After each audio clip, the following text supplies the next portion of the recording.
Welcome to VibeCode, the thought leadership series intersecting more than just good vibes and coding. We'll be exploring the tools, teams, and thinking behind AI-driven development. And look, we know a lot of you are on different parts of your AI journey. So over the coming series and episodes, we hope to help ground everyone in a little bit of history, catch folks up on what things people have missed, and talk about the future, which, given how fast things are moving, happens every day. So let's start with what prompted us to kick off this program called VibeCode. What exactly is vibe coding? Is it just another tech buzzword? Well, vibe coding as a definition is an interesting one. And it was coined this year in 2025 by, according to Google, by AI researcher Andrej Karpathy. And he explains it's deviating from the process of writing code line by line to providing an output or a task, and the AI would be able to manage the change and implement the code. The user, historically, would then take the output or the error that was created, drop it into the prompt, run the request, and it would then fix the problems where you'd hope it would, and then you would rinse and repeat until all the problems are resolved and you have a solution to finish.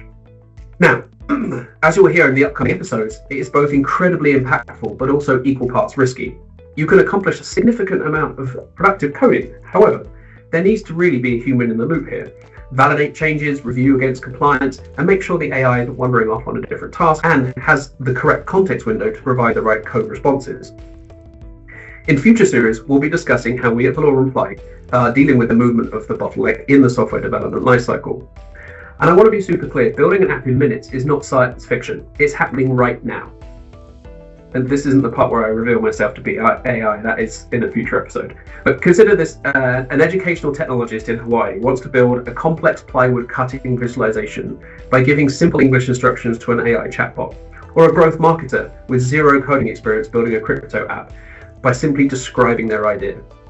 These aren't isolated cases. This is a profound shift in the industry. Vibe coding is a whole new approach to software creation where human creativity sets the direction and AI handles the execution. It's made possible by a combination of generative AI, AI-enabled IDEs, and an agent managing a single-threaded task to completion. Plus, depending if you talk or type to your AI assistant, multimodal interfaces that can translate speech, visuals, and text into working code. And in future series, we'll even talk about using agentic workflows to accomplish multiple tasks at the same time to parallel the amount of stuff we're doing to improve productivity over time. And here's the key. Vibe coding isn't just about speeding things up. It's about removing barriers between people with ideas and the ability to bring those to life. Not even a year ago, when you had a need for a dashboard or web app or even mobile app, it would require a technical architect, and the requirements be gathered, build a spec and plan, mock up the UI elements, and come back with a proposal in a couple of weeks. The challenge was the incredible amount of touch points interacting back and forth between the various teams and various skill sets. Not long ago, building an app was a terrifying endeavor, requiring years of programming expertise or a degree in computer science, and a lot of patience battling through the dependency management. Today, anyone can go from concept to prototype in a fraction of the time at a fraction of the cost. But the key is understanding what makes sense to invest your time in. I'm not a developer. I couldn't write a line of code from scratch, but I understand technical concepts, and that is the altitude which we should be aiming for. But this isn't just about makers and tinkerers. For experienced engineers, there are many who have pushed the concept of vibe coding even further. And vibe coding was akin to the first domino falling in the ability to outsource a task to AI to work on and report back once it is completed. It takes over repetitive and routine tasks, freeing developers to focus on the architecture, problem solving, and the innovation. Outsource the grunt work and focus on the great work. The benefits are clear though. Productivity soars as AI can assemble a solid foundation to showcase your idea in minutes. Costs drop as smaller, more agile teams deliver more in less time. And creativity flourishes when technology bends to human intent instead of the other way around. Now let's be clear, vibe coding is not a magic wand. It doesn't replace the need for technical skill or good judgment. AI can write code for sure, but it doesn't have a large enough context window to reason over the real world constraints. And that is where human expertise remains essential. What vibe coding does is redefine the relationship between people and code. In a similar way, AI has removed language as a barrier between humans via apps and various experiences like the in-ear real-time translation in earphones, akin to the famous Babelfish. Right? AI has removed the need to understand the machine's language, and instead the machine understands ours.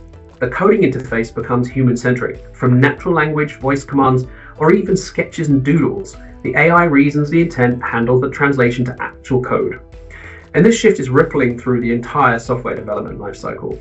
Prototyping accelerates, testing becomes continuous and automated, roles become fluid, with designers, developers, and operations teams collaborating in real time alongside AI agents. Solutions can now self-heal.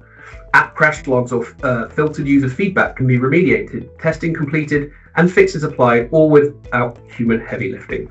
So here's the takeaway for today. Vibe coding isn't just an evolution of programming, it's a democratization of technology solutions.